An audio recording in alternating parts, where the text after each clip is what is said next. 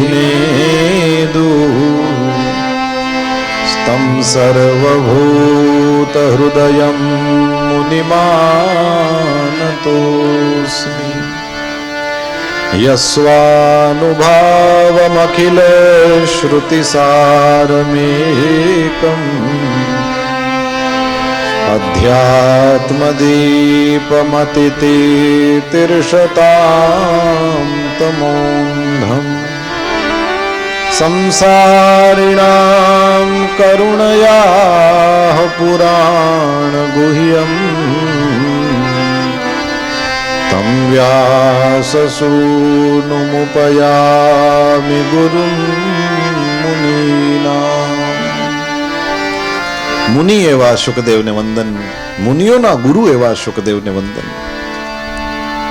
પછી તો ભગવાન નરનારાયણને વંદન કર્યા. નારાયણમ નમસ્કૃત્ય નરમ ચૈવ નરોત્તમમ દેવીમ સરસ્વતીમ વ્યાસમ તતો જયમુદીરયે. ભગવાન નરનારાયણને વંદન, જેમની પાસે બેસીને ભગવાન વેદવ્યાસે આ દિવ્ય શાસ્ત્રની રચના કરી બદ્રીનાથની અંદર. અને ભગવાન વેદવ્યાસને વંદન, જેણે આ દિવ્ય શાસ્ત્ર આપણને સૌને આપ્યું છે. ગણેશજીની કૃપા હોય તો જ્ઞાન થાય, પરંતુ માતા સરસ્વતીની કૃપા હોય તો જે જ્ઞાન હોય એને આપણે પીરસી પણ શકીએ, બીજાને આપી પણ શકીએ. આવો માતા સરસ્વતીને આપણે વંદન કરી લઈએ. હું કરું વિનંતી આપને,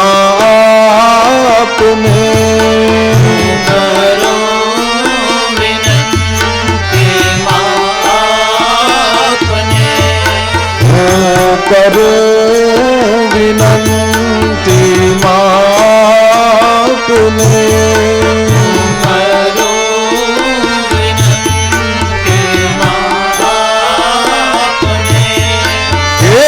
સુધારજો મારી મતિમાં સરસ્વતી, હે ભગવતી મા સરસ્વતી, હે ભગવતી. હું કરું વિનંતી આપને, શબ્દ સમજાય તો ગાઓ.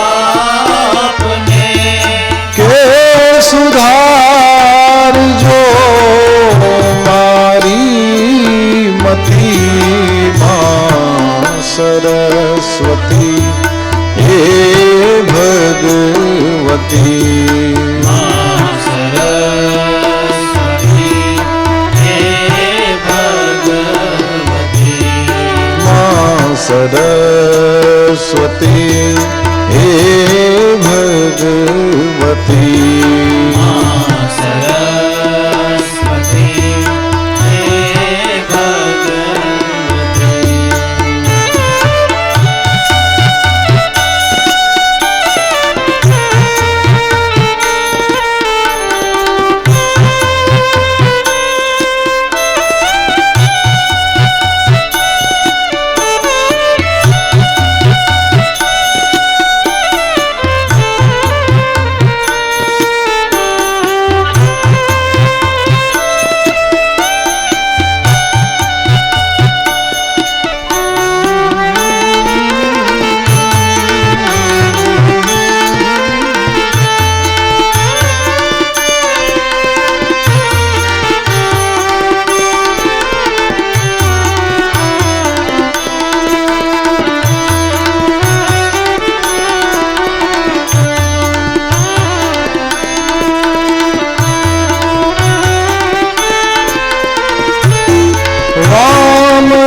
પુસ્તક માલા શોભતી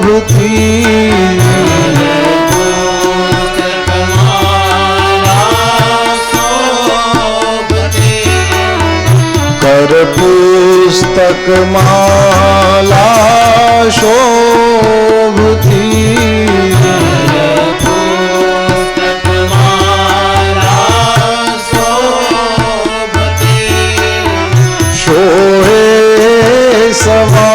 સવારી મોરની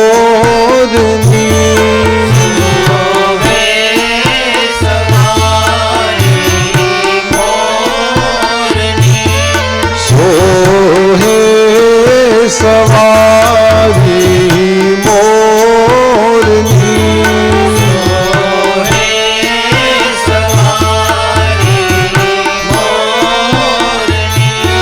શ્રુતિ જ્ઞાનની છોયધીશ્વરી માં સરસ્વતી હે ભગવતી માં સરસ્વતી હે ભગવતી હું કરું વિનંતી માં આપને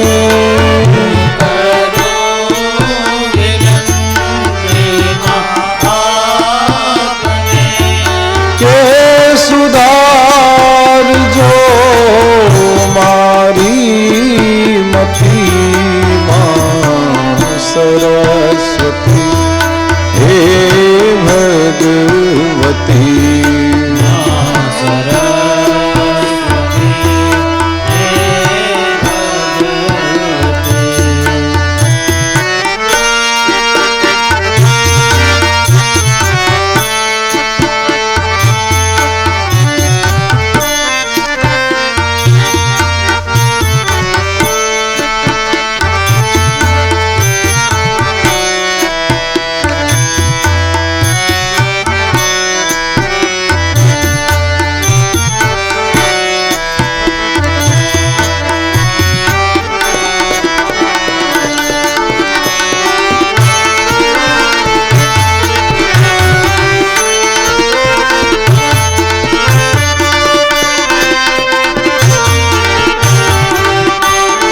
તમારો માવાસ છે. ઘટ ઘટ તમારો માવાસ છે. ઘટ ઘટ તમારો માવાસ છે.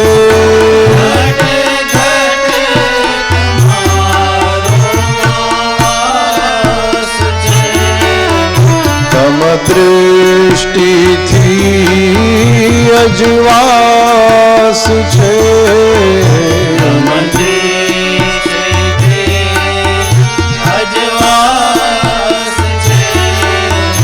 તમ દૃષ્ટિથી અજવાસ છે.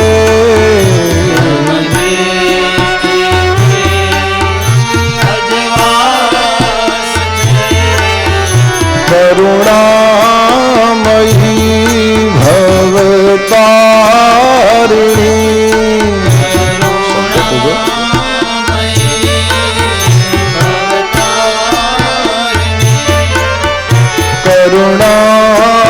કરુણામયી ભવતારિણી.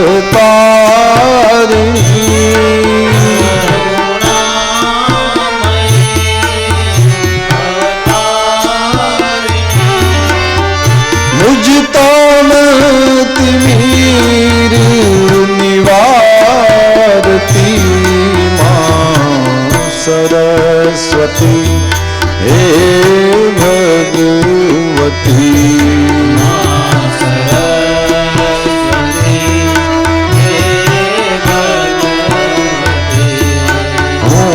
કરું વિનંતી આપને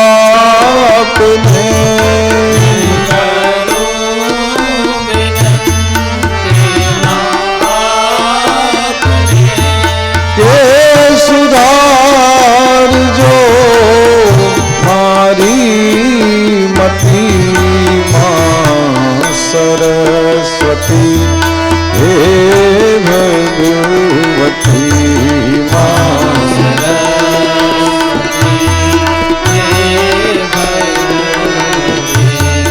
માં સરસ્વતી હે ભગવતી.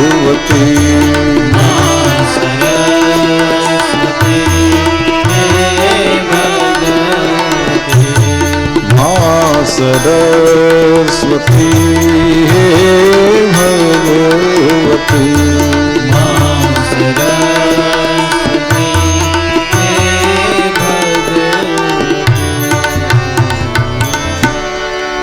નારાયણં નમસ્કૃત્ય નરં ચૈવ નરોત્તમં દેવીં સરસ્વતીં વ્યાસં તતો જયમુદીરયેત.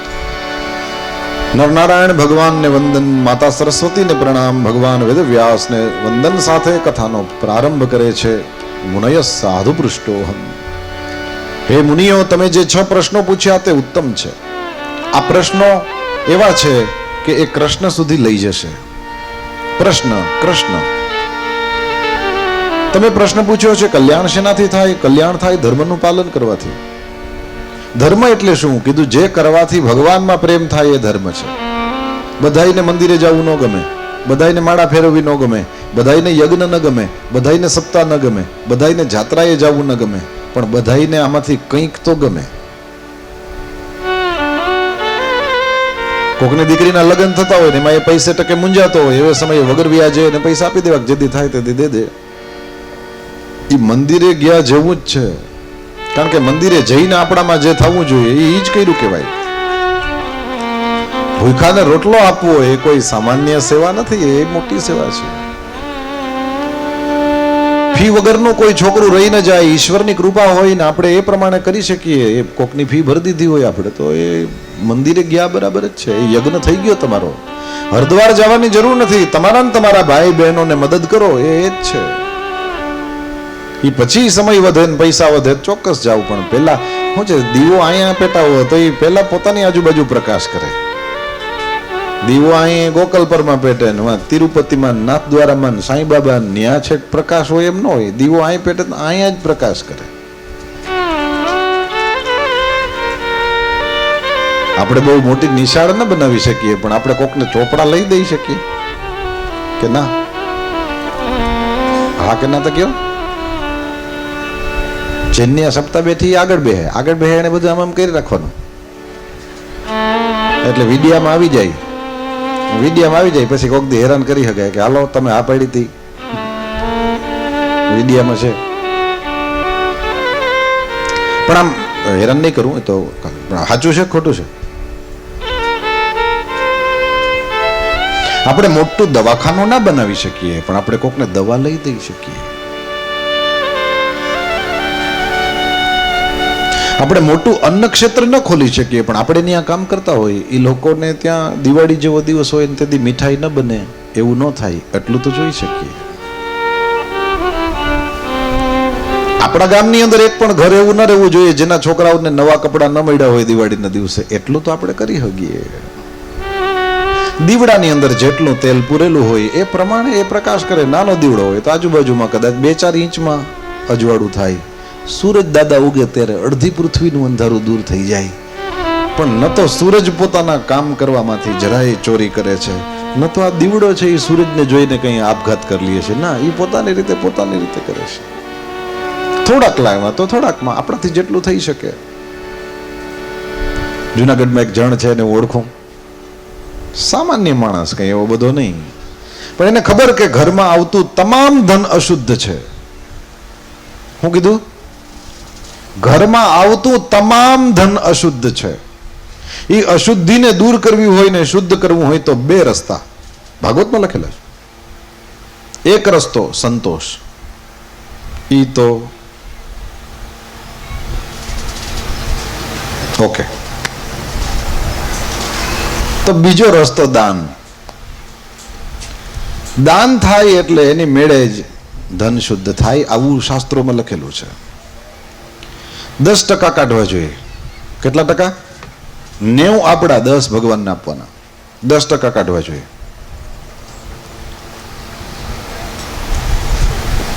લાખ રૂપિયા કમાણા, 10,000 સાઈડમાં મૂકી દો. 10,000 જાજા છે, 50,000 કમાવો.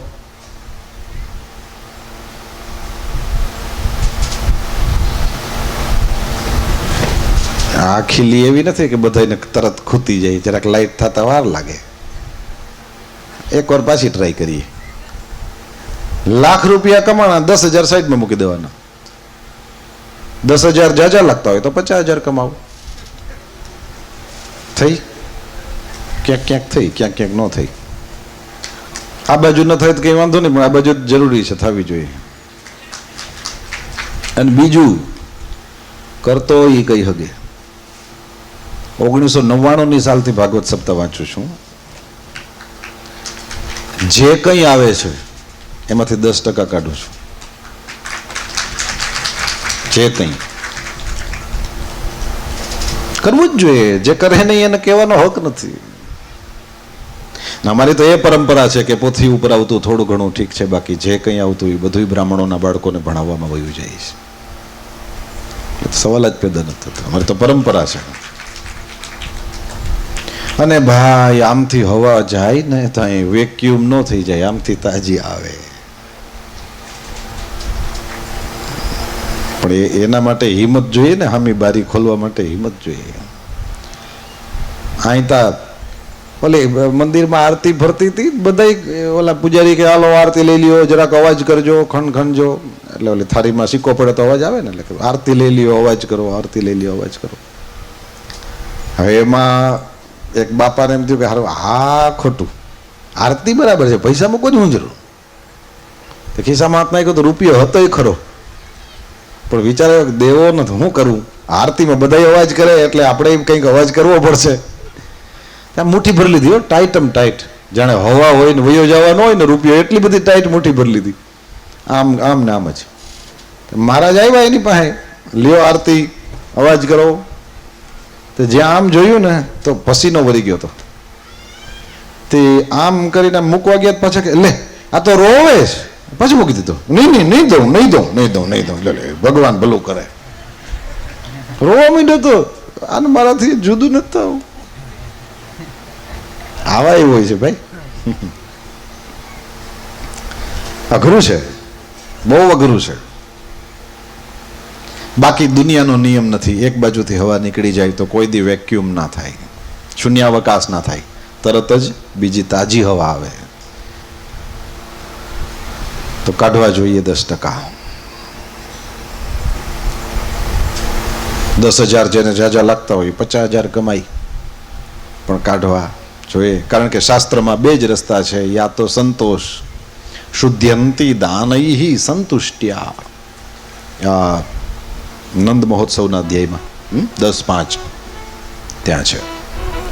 યા તો કોઈ સંતોષ રાખે તો એનું ધન શુદ્ધ છે, અને નહીં તો દાન કરે એ એનું ધન શુદ્ધ છે. તો આપણે બહુ મોટી નિશાળ ન બનાવી શકીએ, પણ આપણે કોકને ચોપડા લઈ દઈ શકીએ. આપણે બહુ મોટું દવાખાનું ના બનાવી શકીએ, પણ આપણે કોકને દવા લઈ દઈ શકીએ. આપણે કોકની ફી ભરી શકીએ. આપણે મોટું અન્ન ક્ષેત્ર ન ચલાવી શકીએ. આ સપ્તાહના દિવસોમાં બરાબર છે, પણ આ દરરોજનું કદાચ અનુકૂળતા ન આવે. પરંતુ આપણે ત્યાં કામ કરતા હોય એવા લોકોને આપણે ત્યાં દિવાળીના દિવસે ત્યાં મીઠાઈ ન બને એવું ન બને એવું તો જોઈ શકીએ કે ના? મંદિરે ગયા જેવું જ છે. તમે કોક પણ માણસને એક સામાન્ય રીતે પણ મદદ કરી દીધી એટલે સમજી લો તમે એમાં ધર્મ કરી લીધો. આ ભાગવત સપ્તાહ શું છે? તમે એક રોટલો કોકને ખવડાવો ને તો એની એક ટંકની ભૂખ ભાંગે, પણ તમે રોટલો કેમ બને એ શીખાડી દો ને તો એની આખી જિંદગીની ભૂખ ભાંગી જાય. આ સપ્તાહ શું છે? તો કે એ રોટલો કેમ બને એ શીખાડવાની વાત છે. વગર પંખે, વગર એસીમાં બેઠે, વગર આ કુલર લગાડે, વગર ઊંચા માંડવા બાંધે, તો પણ અહીં હૈયામાં ટાઢક હોય તો માણસ તડકામાં ખેતરમાં કામ કરતો હોય તો ન્યાય તે એ મોજમાં જ હોય. એ મોજ ક્યાંથી આવે છે એ શીખાડવાની વાત છે. રોટલો કેમ બને એ શીખાડવાની વાત છે.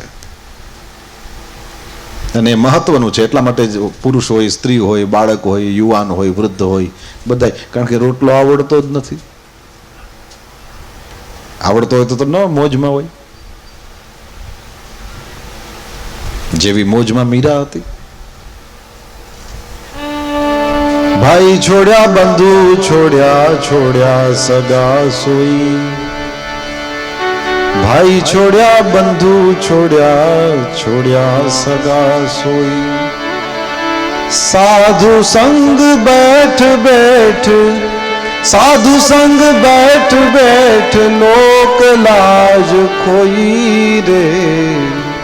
મેરે તો गिरिधर गोपाल दूसरो न कोई,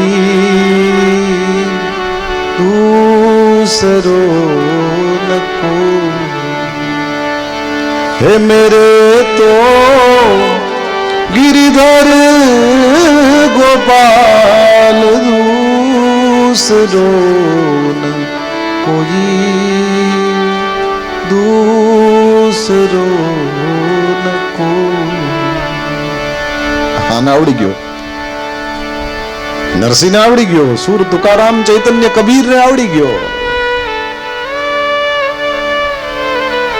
ખવડાવવાથી એક ટકની ભૂખ ભાંગે, પણ જો આવડી જાય, શીખવાડી દઈએ કે કેમ બને.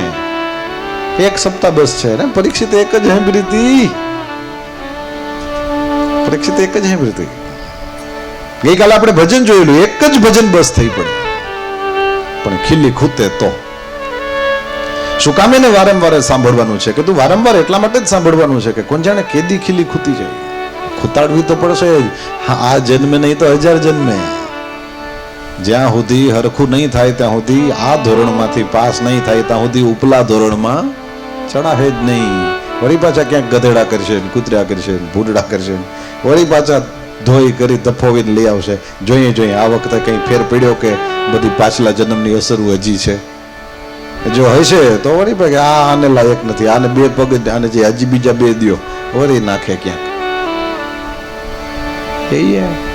હરખું નહીં કરે ત્યાં સુધી વારે વારે કરાવી જ રાખશે. આ ઓલા કહે છે ને, એ એક ભજન ગાયું કલાકારે, સામેથી બધા કે પાછું એકવાર, હજી એકવાર ગાઓ, હજી એકવાર ગાઓ, હજી એકવાર ગાઓ. એને થયું કે બધાને ગમ્યું હશે, પાછું ગાયું. વળી 15 મિનિટ એ પૂરું થયું, બધા કહે કે પાછું ગાઓ. તો વળી પાછા બધાએ કીધું પાછું ગાવ એટલે કે ઓહો બહુ ગયું તમને, સારું સારું. ત્રીજી વાર ગાયું, ચોથી વાર ગવડાવ્યું, પાંચમી 6-7 વાર થયું. પછી એને કીધું કે હવે કંઈક બીજી વાત છે. આ શું છે તો કે જ્યાં સુધી હરખું નહીં ગાવ ત્યાં સુધી પાછું ગવડાવવું. તો આમાં જન્મ પૂરો થઈ જાય. એટલે આમાં ઓલું તો ખાલી હસવા માટે છે, પણ આમાં તો હાવ સાચું છે. જ્યાં સુધી હરખા નહીં જીવો ત્યાં સુધી પાછા નાખશે. હાલો પાછું કરો.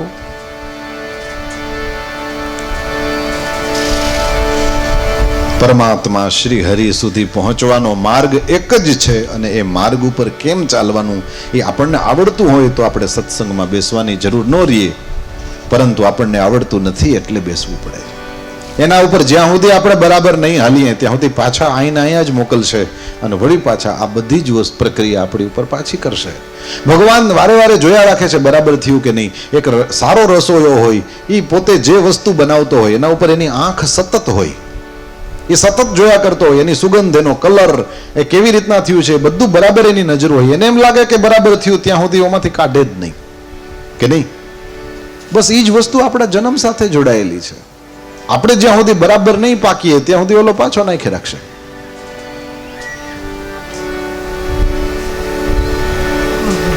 ભગવાન શ્રી હરિ સુધી પહોંચવાનો જે માર્ગ છે એના ઉપર ચાલવાનું છે.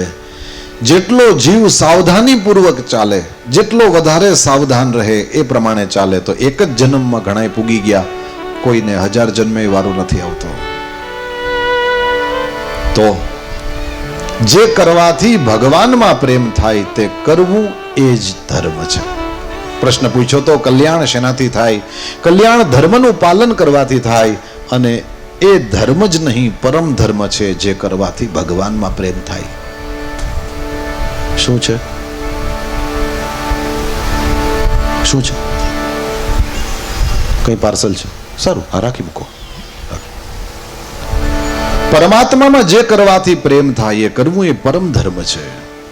ભગવાન શ્રી હરિના સુધી પહોંચવા માટે થઈને તમને જે તમારી તબિયત પ્રમાણે, હું હમણાં જ ભૂલી ગયો, ફરીથી નિવેદન કરું, યજ્ઞ કરવો બધાને ન ગમે, જાત્રાએ જવું બધાને ન ગમે, સપ્તાહ સાંભળવી બધાને ન ગમે, માળા ફેરવવી બધાને ન ગમે, બરાબર છે. પણ એટલું જ સાચું, એ પણ સાચું છે કે બધાને કંઈક કંઈક તો ગમે. અમુક માતાજીઓને વ્રત કરવા એટલા બધા ગમતા હોય, આખું ઘર ચિંતા કરે કે હું કામ ભૂખી મરી જાય છો, પણ વહેલી હોય એને એ જ ગમતું હોય, કરતા હોય ને. અરે તમે માનશો, મેં એવા જોયા છે કે 7 માંથી 5 દી એકટાણા કરે. લ્યો, હવે હદ થઈ ગઈ નહીં. અને જે મૂકવાનો કહો તો સોમવાર તો શંકર ભગવાનનો કહે, મંગળવાર તો હનુમાનજીનો કહે, બુધવાર તો કનૈયાનો, ગુરુવાર તો જલારામ બાપા. આમ કરીને મેં કીધું હાથે હાથ કોકના તો છે જ, હું કામે ને હેરાન થાશું. પણ નો જ મહિના લ્યો, ગયા ત્યાં સુધી નો મહિના હોય છે. હા, એનું ફલ તો સવાલ જ નથી. એક નાનકડો ધર્મ કરે તો એનું ફળ મળે છે. તો આટલું જેણે કષ્ટ સહન કર્યું, આટલું જેણે તપ કર્યું, એનો તો ફલ મળે જ મળે. પણ આપણે આપણો આ લોક બગાડીને પરલોક શું કામ સુધારવાની વિચાર કરવાનો? ભગવાન આપણને આ લોકમાં મોકલા છે તો આપણા થકી કોઈને ચિંતા થાય એવું શું કામ કરવાનું? યાદ રાખજો, ભૂખ્યું રહેવું સહેલું છે, પણ માપમાં ખાવું અઘરું છે. આ મરમની વાત છે. નાત્યશ્નતસ્તુ યોગોસ્તિ ન ચૈકાંતમ અનશ્નતઃ. કૃષ્ણએ ના પાડી છે. બહુ ખાધા કરે એ યોગી નહીં થાય ને હાવ ભૂખા ભરી જાય એ યોગી નહીં થાય. આ ગીતાજીમાં લખેલું છે. યુક્તાહાર વિહારસ્ય યુક્ત ચેષ્ટસ્ય કર્મસુ. કૃષ્ણ કહે છે યોગ્ય ખાતા હોય, યોગ્ય પીતા હોય, યોગ્ય આહાર વિહાર, યોગ્ય રીતે સૂતા હોય, યોગ્ય રીતે જાગી જતા હોય, એ બધું માપમાં કરતા હોય ત્યારે યોગી કહેવાય. અર્જુન તું યોગી થાય એમ કૃષ્ણ કહે છે. યોગીનો મતલબ પેલું આમ બેસી જાય એ યોગી છે, પણ ખાલી આટલું જ નથી. નાવડી છે એ નદીમાં મૂકી દીધી તો હવે એને એની અંદર બેસનારાઓને પાર પહોંચાડવા એ નાવડીની ફરજ છે. એટલે નદી હારે ન બાંધે અને એની અંદર એ બેઠા હોય એની હારે ન બાંધે. એ નદી નાવ સંજોગ આવડી જાય અને એ પ્રમાણે હાઈલા જાય. હોડી છે એ પાણીમાં થોડીક દબાય પણ હાવ ડૂબી જાય તો ખરાબ. અને આપણે આમ આવી રીતના ખેતરવાડીમાં ક્યાંક હોડી મૂકી હોય તો બધા એમ કે અહીંયા હોય, અહીંયા હું કામ રાખી છે? નદીમાં જ હોવી જોઈએ, નદીમાં જ સારી લાગે, પરંતુ બેલેન્સમાં સરસ લાગે. યોગનું જીવન છે. જીવનનું સાચું અમૃત પ્રાપ્ત કરવાની વાત છે. તો એ આ રીતે છે. હવે આવી રીતના જે કોઈ વ્યક્તિ ભગવાનનું ભજન કરશે તો એને જ્ઞાન અને વૈરાગ્ય બે પ્રાપ્ત થશે. જ્ઞાન એટલે ભગવાન કોણ છે એની સમજણ, અને વૈરાગ્ય એટલે ભગવાન સિવાયની વસ્તુઓનો ઉપયોગ કરે પણ એમાં ઓલી મધવાળી માખીની જેમ ચોંટે નહીં. વૈરાગ્ય. અરે તમે 9 વાગે એટલે અહીંયા બેસી જાઓ છો, બીજી બધી વસ્તુઓ મૂકીને, એ વૈરાગ્ય કહેવાય. આને પણ વૈરાગ્ય કહેવાય. પણ એ જે સૂક્ષ્મ છે ને કે ભાઈ ના હો મારે સપ્તાહમાં જવાનું છે, જેને બેહાડી હોય તો ક્યાં જાય, પણ એના સિવાયના જેની ફરજમાં ન થતું ટાણે પહોંચી જવાનું, એ બેસ જતા હોય ને એને સાચી તરસ છે. એમાં 12 ગામથી આવતા હોય એને તો પ્રણામ કરવા જોઈએ કે તમને ભગવાનની કથા માટે આટલો પ્રેમ છે. હે ને? ઉલટાના 5 ખર્ચીને જ જાય છે ને. આટલો પ્રેમ છે કે સમયસર આવીને એ પોતે પોતાનું સ્થાન લઈ લે છે. આ વૈરાગ્ય છે. આના સિવાયની બાબતોથી દૂર થવું એ વૈરાગ્ય છે. એટલા હાટું કાંડા બાંધા હોય લોકો અમુક વ્રતો કરે. ભાઈ મને આના વિના ન હાલે, પણ અઠવાડિયું ન થડવું. અઠવાડિયું ક્યાં જોતામાં નીકળી જાય ખબર ન પડે. પરંતુ એ 7 દિવસ પૂરા થાય પછી, કેમ કે પોતે પોતાની રીતે નક્કી કર્યું હોય અને મહેનત કરીને પોતે એનું પાલન કર્યું હોય, પ્રસન્ન થાય. 7 દિવસ પછી એના ચહેરા ઉપર આનંદ જોવા જેવો હોય કે હારું મને સવારે ઉઠા ભેરી ચા જોઈએ. આપણે ગાંઠ માર લીધી સાંભળ્યું ત્યારથી મારે હવે અઠવાડિયું ભાગવતની પોથી અહીંથી પાછી માથા ઉપર ન લઈ ત્યાં સુધી અડવી નથી. અને જો કરી દેખાડ્યું, કર્યું તો 7 જ દિવસ હોય, પણ એ કરી દેખાડ્યું એનો આનંદ હોય. હાજી, એનો આનંદ હોય છે. તપનો મતલબ જ આ, બીજું કંઈ નહીં. જ્ઞાન અને વૈરાગ્ય બંને પ્રાપ્ત થાય. આવા જ્ઞાન વૈરાગ્ય જેને પ્રાપ્ત થયા છે એવા વ્યક્તિથી પરમાત્મા દૂર નથી. એ પરમાત્મા 24 વખત અવતાર ધારણ કરીને આવ્યા. પહેલા જન્મની અંદર પહેલા અવતારમાં પરમાત્મા સનત કુમાર બન્યા છે, બીજા અવતારમાં ભગવાન વરાહ બન્યા, ત્રીજામાં નારદજીનું રૂપ લઈને આવ્યા, ચોથા અવતારે ભગવાન નરનારાયણ બન્યા. નર અને નારાયણ છે 2 પણ અવતાર કહેવાય 1. એમ સનત કુમાર છે 4 પણ અવતાર કહેવાય 1 જ. ચારેય મળીને 1 જ કહેવાય. 5મા અવતારમાં ભગવાન કપિલ મુનિ બનીને પધાર્યા. માતા દેવહૂતિને સાંખ્ય શાસ્ત્રનો સિદ્ધપુરમાં ઉપદેશ કર્યો. 6થા અવતારની અંદર ભગવાન અત્રિ અનસુયાના દીકરા થઈને આવ્યા, દત્તાત્રેય નામ પડ્યું. 7મા અવતારે ભગવાન આકુતિ માતા અને રુચિ ઋષિથી પધાર્યા, નામ છે યજ્ઞ નારાયણ. 8મા અવતારે ભગવાન ઋષભદેવ પધાર્યા છે, નાભિરાજા અને મેરુદેવીથી. 9મા અવતારે ભગવાનનો પૃથુ અવતાર થયો. 10મા અવતારે ભગવાન સત્યવ્રત મનુનું રક્ષણ કરવા માટે થઈને માછલું બનીને પધાર્યા, મત્સ્ય નારાયણ ભગવાન. 11મા અવતારે ભગવાન શ્રી હરિ દેવતાઓ અને દાનવો બંને જણા સમુદ્ર મંથન કરતા હતા, ત્યારે મંદરાચલ પહાડ એ દરિયામાં ડૂબી જતો હતો, ત્યારે પોતાની પીઠ ઉપર કાચબો બનીને ધારણ કર્યો. આ કૂર્મ અવતારે 11મો છે. દાનવંતરમ દ્વાદશમમ, સમુદ્ર મંથનથી પછી અંતમાં ભગવાન શ્રી હરિ હાથમાં અમૃતનો કુંભ લઈને પ્રગટ થયા. આ 12મો ધન્વંતરી અવતાર છે. 13મા અવતારે ભગવાને દૈત્યોને છેતર્યા અને દેવતાઓને અમૃત પાયું, મોહિની ભગવાન બન્યા. 14મા અવતારે હિરણ્યકશિપુનો ઉદ્ધાર કરવા માટે, પ્રહલાદજીની રક્ષા કરવા માટે થઈને સ્તંભ ફાડીને પ્રગટ થયા. વૈશાખ મહિનાની અંદર પ્રગટ થયા. હમણાં જ નરસિંહ ચતુર્દશી ગઈ. 15મા અવતારે બલિરાજા ઉપર કૃપા કરવા માટે માતા અદિતિ અને કશ્યપ મુનિથી પ્રગટ થયા ભગવાન વામન. અધર્મી ક્ષત્રિયોનો ઉદ્ધાર કરવા માટે ભગવાન 16મા અવતારે હાથમાં પરશુ લઈને પરશુરામ પ્રગટ થયા. 17મા અવતારે ભગવાન શ્રી હરિ વેદવ્યાસજી બન્યા. અનેક શાસ્ત્રોની રચના. કોકે ભગવાન વેદવ્યાસજીને કીધું કે મહારાજ આ બધું લખવું સહેલું છે, આ પ્રમાણે જીવવું બહુ અઘરું છે, ઉપદેશ દેવો હેલો પણ એ પ્રમાણે જીવવું અઘરું છે. એવે સમયે ભગવાનનો 18મો અવતાર થયો રઘુકુલની અંદર શ્રી રામ. વ્યાસજીએ જે કંઈ લખી દીધું એ બધું રામ ભગવાને જીવીને બતાડી દીધું કે જીવી શકાય છે. 19મા અને 20મા અવતારે યદુકુળની અંદર કૃષ્ણ અને બલભદ્ર પ્રગટ થયા છે. 21મો અવતાર તે બુદ્ધ અને 22મો તે કલ્કીનો અવતાર છે. 23મો ધર્મ અને 24મો મનુ મહારાજનો અવતાર છે. આમ 24 અવતારની ગણતરી 22 અવતાર બતાવ્યા છે ભાગવતમાં, અને બાકીનો 23મો અને 24મો શ્રીધર સ્વામીએ બતાવ્યો છે.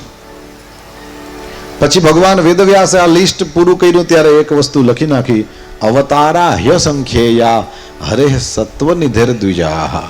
સત્વનિધિ શ્રી હરિના અસંખ્ય અવતારો છે. પરમાત્મા શ્રી હરિના એ અસંખ્ય અવતારો મારું ને તમારું કલ્યાણ કરવા. જેવી રીતના એક બહુ મોટું તળાવ હોય એમાંથી અસંખ્ય પેલા ઝરણા નીકળતા હોય એમ પરમાત્મા શ્રી હરિ એ વિરાટ પુરુષ છે અને એમાંથી જરૂર પડે ત્યારે ધર્મ સંસ્થાપનાર્થાય સંભવામી યુગે યુગે. ભગવાન અનેક અવતાર ધારણ કરીને એવા એ ભગવાનના જે અનેક અવતારો છે એ જેમાં લખવામાં આવી છે એ કથાનું નામ જ ભાગવત પુરાણ છે. ભગવાન વેદવ્યાસે આ દિવ્ય શાસ્ત્રની રચના કરી, પોતાના પુત્ર શુકદેવજી મહારાજને ભણાવી અને શુકદેવજી મહારાજે પરીક્ષિત રાજાની પાસે જઈને આ દિવ્ય કથાનું ગાયન કર્યું. એટલે તરત જ શૌનકાદિકોએ હાથ જોડ્યા, મહારાજ આ ભાગવતની કથા છે એ વ્યાસજીએ લખી તો ક્યારે લખી, કોની પ્રેરણાથી લખી, કયા યુગમાં લખી, ક્યાં બેસીને લખી એ કહો. શુકદેવજી મહારાજે આ ભાગવત ભણ્યું તો મહારાજ તમે તો એમ કીધું કે જન્મતાની સાથે પોતાના પિતાના ઘરનો ત્યાગ કરીને વયા ગયા હતા. જેને કાંઈ કરવાનું બાકી ના હોય એને ભાગવત ભણવાનું ક્યાંથી બાકી હોય? જેને લુગડાનું ભાન નથી, જે વસ્ત્ર પણ પહેરતા નથી, આવા પરમહંસ યોગી શુકદેવજી મહારાજ, અને એને ભાગવત ભણવાનું બાકી. અને ત્રીજી વાત તમે કીધું પરીક્ષિત રાજાએ આ કથાનું શ્રવણ કર્યું. મહારાજ જુવાન ઉંમરની અંદર આ બધું છોડીને પરીક્ષિત રાજા રાજપાટ મૂકીને કયાગ્રી પત્ની, 4 દીકરા શ્રુતસેન, ભીમસેન, ઉગ્રસેન, જન્મેજય, આને છોડીને રાજા આવી રીતે ગંગા કિનારે શું કામ બેસી ગયો? એટલે આમાં એ પ્રશ્ન પણ આવી ગયો કે જુવાન ઉંમરમાં ગયો એટલે કે ભાગવતની સપ્તાહ છે આમ હાવ કાંઠે બેઠા હોય, ઘરમાં કંઈ કામના નહીં, એણે સાંભળવાની છે કે આ જુવાની હવે સાંભળવાની છે? એક એ આવી ગઈ વાત. આપણે તો એમ સમજીએ છીએ કે જે કંઈ કામના નહીં એ સપ્તાહમાં જઈને બેહે, એવું છે. એટલે એ એક સવાલ આવી ગયો કે ભાઈ. એટલે સુત પુરાણીએ કીધું કે પ્રશ્ન છે નામી પણ લાગી છે ભૂખ બહુ, એટલે જો 3 વાગે આવો ને તો આપણે હલાવીએ આગળ. શૌનકાદિ કોઈ કીધું ચોક્કસ કઈ વાંધો. તો ત્યાં સુત પુરાણીએ પણ કથા વિરામ કર્યો, તો આપણે કરીએ 2 મિનિટ માટે હરિનામ ગાઈએ, એ બાદ કથા વિરામ કરીએ. શ્રી રામ જય રામ જય જય રામ, શ્રી રામ જય રામ જય જય રામ, ગાઓ શ્રી રામ જય રામ જય જય રામ.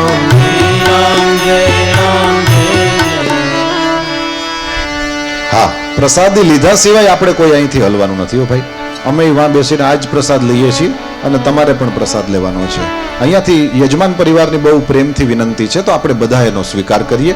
અને આ ભગવાનનો પ્રસાદ છે, આ કોઈ વ્યક્તિનું બનાવેલું આઈટમો નથી. આ ભાગવતજીનો પ્રસાદ છે એ રીતે સમજીને જ.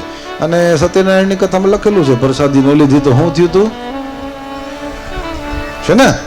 બસ શ્રી રામ જય રામ જય જય રામ, અવાજ કાઢો. શ્રી રામ જય રામ જય જય રામ,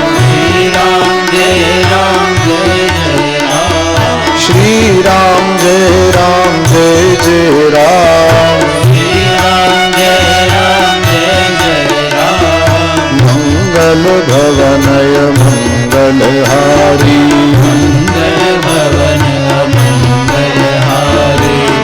મંગલ ભવનય મંગલહારી, પ્રવસો દશરથ અજીર બિહારી, દ્રવસો દશરથ અજીર બિહારી, શ્રી રામ જય રામ જય જય રામ, શ્રી રામ જય રામ જય જય રામ,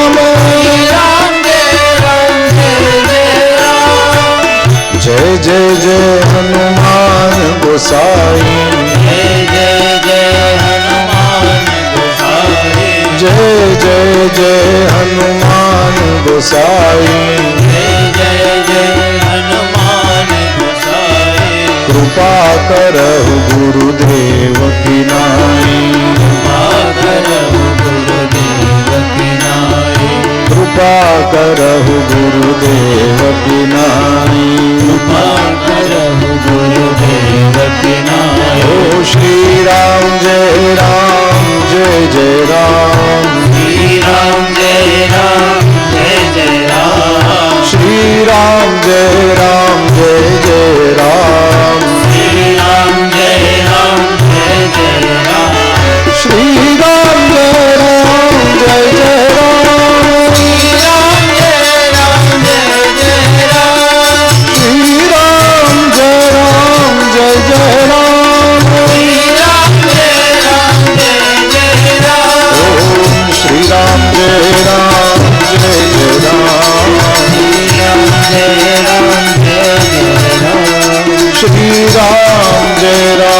જય જય રામ શ્રી રામ જય રામ જય જય રામ શ્રી રામ જય રામ જય જય રામ શ્રી રામ જય રામ જય જય રામ શ્રી રામ જય રામ જય જય રામ શ્રી રામ જય રામ જય જય રામ શ્રી રામ જય રામ જય જય રામ શ્રી રામ જય રામ જય જય રામ શ્રી રામ જય રામ જય જય રામ શ્રી રામ જય રામ જય જય રામ શ્રી રામ જય રામ જય જય રામ શ્રી રામ જય રામ જય જય રામ ઓમ શ્રી રામ જય રામ જય જય રામ શ્રી રામ જય રામ જય જય રામ ઓમ શ્રી રામ જય રામ જય જય રામ શ્રી રામ જય રામ જય જય રામ શ્રી રામ જય રામ જય જય રામ શ્રી રામ જય રામ જય જય રામ શ્રી રામ જય રામ જય જય રામ શ્રી રામ જય રામ જય જય રામ શ્રી રામ જય રામ જય જય રામ શ્રી રામ જય રામ જય જય રામ શ્રી રામ જય રામ જય જય રામ શ્રી રામ જય રામ જય જય રામ શ્રી રામ જય રામ જય જય રામ શ્રી રામ જય રામ જય જય રામ શ્રી રામ જય રામ જય જય રામ શ્રી રામ જય રામ જય જય રામ પાવન રઘુનાથના નામ સાથે અત્યારની કથાને વિરામ બરાબર બપોરના 3 વાગ્યાથી 3 જ ને 3 વાગ્યાથી આગળ કંઈક ભગવાન શ્રી હરિની સામે કાલાવાલા કરીશું. આવો જય જયકાર કરીએ. શ્રી દ્વારિકાધીશ કી, શ્રી ગોવર્ધનનાથ કી, શ્રી ગિરિરાજ ધરણ કી, શ્રી બાલકૃષ્ણલાલ કી, સદગુરુ ભગવાન કી. ઓમ નમઃ પાર્વતી પતયે હર હર મહાદેવ. જય જય શ્રી રાધે, શ્રી રાધે જય જય શ્રી રાધે, શ્રી રાધે જય જય શ્રી રાધે. શ્રી રાધે શ્રી વૃંદાવન વિહારી લાલ